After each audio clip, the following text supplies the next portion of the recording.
Iron లోపం ఉంటే ఈ ఆహార పదార్థాలను తినాలట. మరి వాటి గురించి తెలుసుకుందాం. ఐరన్, హిమోగ్లోబిన్ లోపంతో బాధపడేవారు కొన్ని ఆహార పదార్థాలని వారి డైట్లో చేర్చుకోవాలి. అవేంటో తెలుసుకుందాం. బీట్రూట్, దానిమ్మ పండ్లలో ఐరన్ కంటెంట్ ఎక్కువగా ఉంటుంది. వీటిని తీసుకోవడం వల్ల రక్తం పెరుగుతుంది. ఈ ఫ్రూట్స్ని తీసుకుంటే ఐరన్, హిమోగ్లోబిన్ని పెంచుతుంది. బీట్రూట్, దానిమ్మలో ఐరన్ కంటెంట్ ఎక్కువగా ఉంటుంది. 100 గ్రాముల బీట్రూట్లో 0.8 గ్రామ్స్ ఐరన్, 100 గ్రాముల దానిమ్మలో 0.3 మిల్లీగ్రాముల ఐరన్ మాత్రమే ఉంటుంది. బీట్రూట్లో ఫైటోసైనిన్ అనే పదార్థం ఉంటుంది. దానిమ్మలో యాంథోసైనిన్ కారణంగా ఎర్రగా ఉంటుంది. అయితే వీటిని తినడం వల్ల బాడీలో ఐరన్ లోపం తగ్గుతుంది. అలాగే బచ్చల కూరలో కూడా విటమిన్స్, ఖనిజాలు పుష్కలంగా ఉంటాయి. శరీరానికి అవసరమైన పోషకాలుంటాయి. పాలకూర, బచ్చల కూరల్లో ఆరోగ్యానికి మేలు చేసే అనేక పోషకాలుంటాయి. వీటిలో అధిక మొత్తంలో ఐరన్ ఉంటుంది. మీరు దీన్ని వారానికి 2 సార్లు తీసుకుంటే ఐరన్ లోపం నుంచి బయటపడొచ్చు.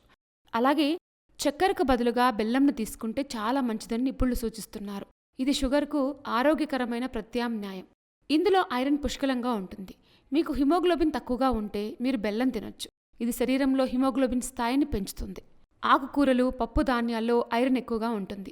వీటిని తీసుకోవడం వల్ల హిమోగ్లోబిన్ పెరుగుతుంది. కాబట్టి వారంలో 2 రోజులైనా హ్యాపీగా వీటిని తీసుకోవడం చాలా ఉత్తమం. అలాగే అలసందలు, బ్లాక్ ఐడ్ పీస్ అని కూడా పిలుస్తారు. వీటిలో కూడా ఐరన్ పుష్కలంగా ఉంటుంది. శరీరానికి అవసరమైన 26 to 29% ఐరన్ను ఇవి పుష్కలంగా అందిస్తాయి. అందువల్ల మీరు వీటిని క్రమం తప్పకుండా తింటే చాలా మంచిది. ఇవి ఐరన్ లోపం వల్ల కలిగే అనారోగ్య సమస్యలను అధిగమించడానికి కూడా సహాయపడతాయి.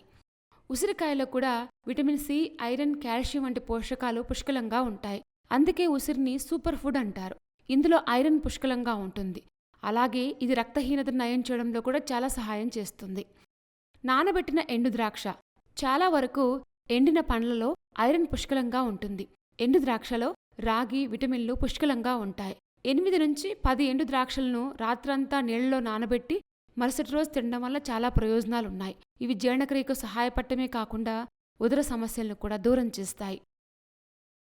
శరీరంలో ఐరన్ స్థాయి పెరగాలంటే ఏ ఆహార పదార్థాలు తీసుకోవాలో తెలుసుకున్నాం కదా. ఇలాంటి మరిన్ని విశేషాల కోసం మా ఛానల్ సబ్స్క్రైబ్ చేసుకోండి.